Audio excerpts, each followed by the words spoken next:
Chris Sewall here, baseball card collector, investor, dealer, in that order. Welcome everyone. Regular Rollers time. We're going to jump right in after I mentioned that this week's list is brought to you by Greg Morris Cards. More on them coming up in just a bit. We'll start off with one sent in by Austin Nord. I recently grabbed a card I've been after for a while, and I think I got it in a PSA 5 for a steal on ComC. It's the 1977 Star Wars Goldenrod Air card. All I care about vintage cards is centering. This one is not only centered perfectly, but has amazing edges, coloring, and pretty decent corners for being a PSA 5. I got it for $136, which feels like a steal compared to the last sale at $240, or the other two most recent being around the same price as mine, but horribly centered. Yeah, congrats on that pickup. I think you did get a really nice price here, and you sort of buried the lead here on this card. For those who are not familiar with it, it's one of the more ridiculous errors of all time. As you can see, there's been a little extra piece added to C3PO's waist area, and yeah, expensive air for the sort of absurdity of it, but he is fluent in over 6 million forms of communication, apparently one of them which is the language of love. Next one sent in by Mark wrote, this is kind of a regular roller thing without an item. I often hear you refer to the Pete Rose rookie as Ken McMullen rookie, and for me, that's actually the reason I'll eventually get the card. I collected Pete Rose when I was a kid, and I have most of his cards, but today I'm a Dodger team collector, and I'll need the Ken McMullen to complete my 1963 team set eventually. But this isn't the only multiplayer rookie card where I'm cursed to spend big bucks to get what would otherwise be a common. 1962 Topps Bob Uecker has Doug Camilli on it, a lifetime 199 hitter. The 1971 Topps Baylor Baker has Tom Paciorek, and the 1973 Topps Mike Schmidt rookie has Ron Say's second year on it. I thought you would enjoy this, even though I don't enjoy the idea of paying big bucks for what would otherwise be essentially commons. I thought this was pretty funny.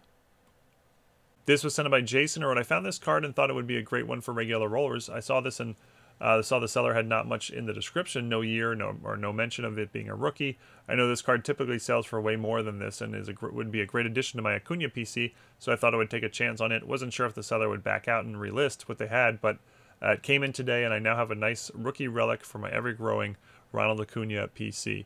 Yeah, he got a great deal here. This card usually sells for about 20 bucks, so nice pickup here for just $4 plus shipping. And you're absolutely right, the title is missing a bunch of words. Ronald Acuna Jr. Clubhouse.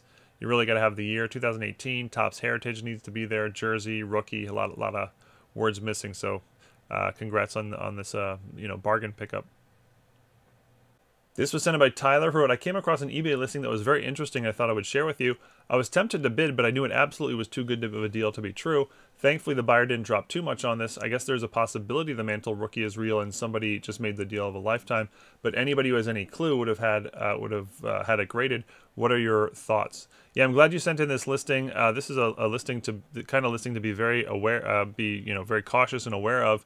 It's 6 vintage cards, and they appear to all be real. But then one of them is a 51 Bowman Mantle rookie, the one in the bottom middle, which is an easy 5-figure card in its the condition it appears to be. Now the other 5 cards all look good. They're just standard vintage cards from the 60s, 70s. Got stars, Clemente in there, Nolan Ryan, Tom Seaver, Brooks Robinson. But then the Mantle is really, the real value here, and you're right, it's 100% a fake, no doubt about it. I can tell most clearly from the photo of the back. Colors are just off on the back. It's a standard fake. And a 51 Bowman, ungraded at this point, most of the time you see one, it's going to be fake. And that's certainly the case here. And the seller this is very manipulative because they've made a 6-card lot here, which allows them to bypass the eBay Authenticity Guarantee program. It's sort of a loophole. The eBay Authenticity Guarantee program only applies to single cards. So if you sell a single card, it does not apply to lots. So this will not go to the eBay Authenticity Guarantee program for a guarantee. It'll simply go straight to the buyer who paid, in this case, $410. And that's just, the Mantle's worthless. The Clemente Ryan, there's some other value here, maybe, I don't know, $30 to $50 or so, depending on condition. But yeah, paying $400 for this is obviously way too high. The listing says the Mantle is legit, so if the buyer does receive this and figure it out, they can get a full refund. But chances are the buyer won't figure it out. They'll get it and they'll send it to PSA or something, and by then it'll be too late, or they'll just put it in their closet and forget about it. And this is sort of what the seller is banking on, I would guess.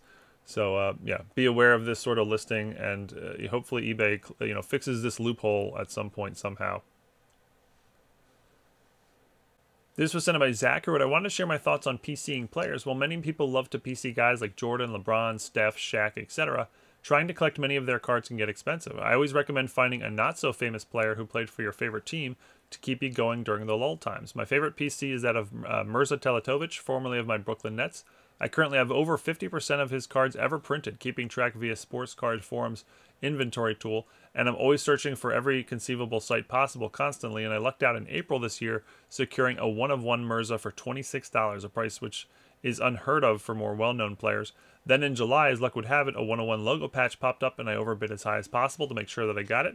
I then recently sent both to SGC, and lo and behold, the die cut received an SGC 10 and the patch an SGC 8.5. For anyone who may be losing interest in the hobby, collecting lesser known but beloved players may be the key to keeping you in the hobby while prices continue to rise and scammers seemingly continue to multiply. Happy searching. This was sent by Scott, who wrote, I recently was able to pick up one of my bucket list cards, a 1929 Shonen Club Babe Ruth for less than $600. As a collector of both US and Japanese cards, being able to purchase a Babe Ruth Playing Day card that is also a Japanese card was a great pickup for me. This card is much rarer than the 1933 Goudies. The 1929 Shonen Babe Ruth has been graded 141 times by SGC and 85 times by PSA. By comparison, the 33 Goudies have each been graded about 500 times by SGC and about 1,000 by PSA. Not sure why it graded authentic, but I'll likely cross it over to SGC as I think it'll look better in the smaller SGC holder. A raw version sold in August for $1,500. This was sent by David, and it's one of the better bargains Regular Rollers has ever seen.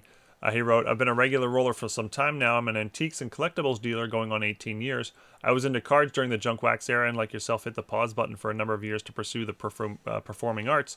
Started reselling collectibles to supplement my income and eventually stayed with it full time. I added comic books to my inventory 6 years ago and then added cards 3 years ago. Last week when I went to an antiques dealer place where I buy a lot of comic books and art lithographs, incidentally he had a smallish pile of cards, mostly basketball, that he had recently gotten in. I didn't go through things thoroughly, but I did notice a Jordan rookie, and I instantly assumed it was a reprint, as I've noticed that most Jordan rookies that are found in the wild typically are.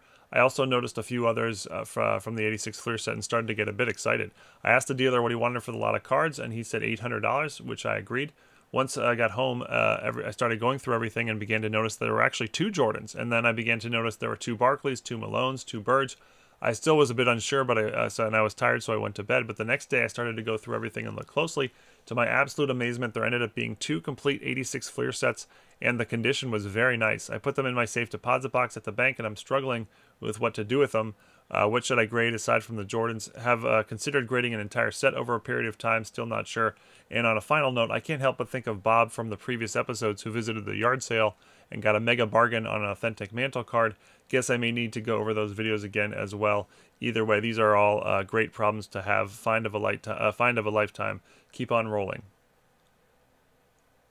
This was sent by Lyle, who I saw this on eBay and I put in a last-minute bid for $21. I know it's Leaf and it isn't licensed, but it's a dual on-card auto of 2 Major League Baseball Hall of Famers, plus it's encapsulated by Beckett. I know that Bob Lemon and the Bob Feller market hasn't been hot in 50 years, but there will always be a 60 to 70-year-old guy at a card show who is willing to pay $40 for this. Yeah, I totally agree. It's not a vintage card, but I sort of put this in the vintage bargain category. Yeah, the specs aren't great. It's Leaf, like you said. It's not licensed. They're cut autos, so they're sort of slightly awkward looking. But yeah, two autographs of Hall of Famers who played, 70 years ago or so. $20, obviously. I think you're getting nice value there. Next up is a 1968 Topps Brooks Robinson, and I was the owner. I sold this card through Greg Morris Cards, who, as I mentioned at the beginning, is sponsoring this episode. And look how sharp this card looks. I mean, it's centered basically perfectly. Looks amazing. Maybe lightly tipped corners here and there, but really, really sharp-looking card. Greg Morris Cards described it as VG to VGEX with a crease in the title. Then this is one of the beauties of Greg Morris, or one of the reasons they're such a trusted seller with raw vintage, is they are very, very strict on their grading. If you see a card listed as VG to VGX, it's going to be that or better. And they call things, the tiniest surface wrinkle, they'll call a crease. So they're not going to let anything slide. You're going to get the card in the stated condition or better. And that's why they're one of the most trusted sellers of raw vintage and sports cards in general on all of eBay.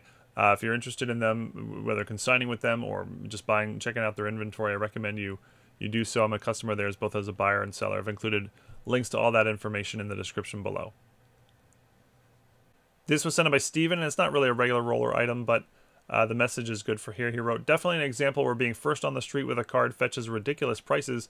CJ is playing great, but this card will be worth maybe $1,000 or so in a year.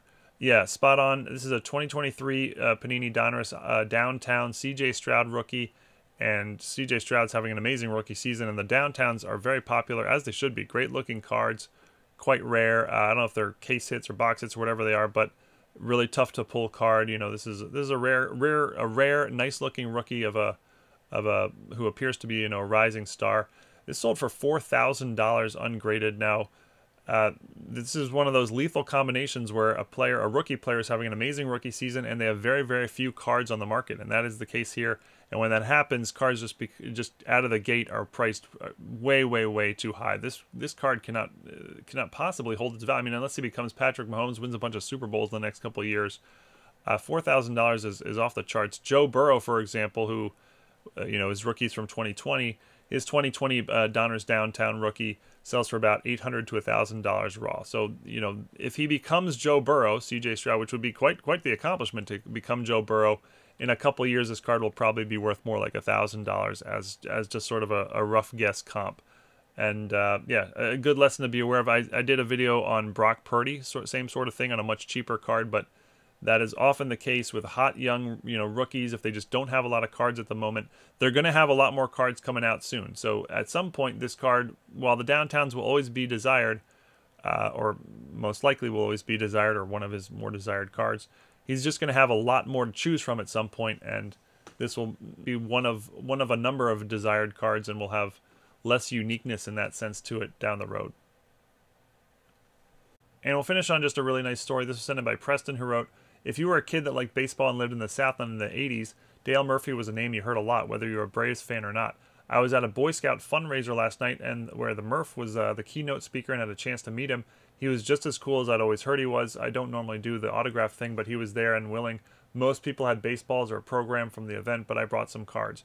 When I handed him my cards, he seemed genuinely excited to put his name on these. He even said, "Oh wow, man, you even have the reverse negative. Nice," as he showed it to the guy in line behind me and explained the error to him. I'll probably get these slabbed and will definitely keep them for my PC.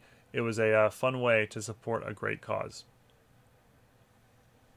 But that's it for this week's regular rollers. Hope everyone enjoyed, and thank you everyone for all the great submissions. Whether I use your listings or not, please keep them coming, and whether you're high or regular, keep on rolling. Thanks everyone.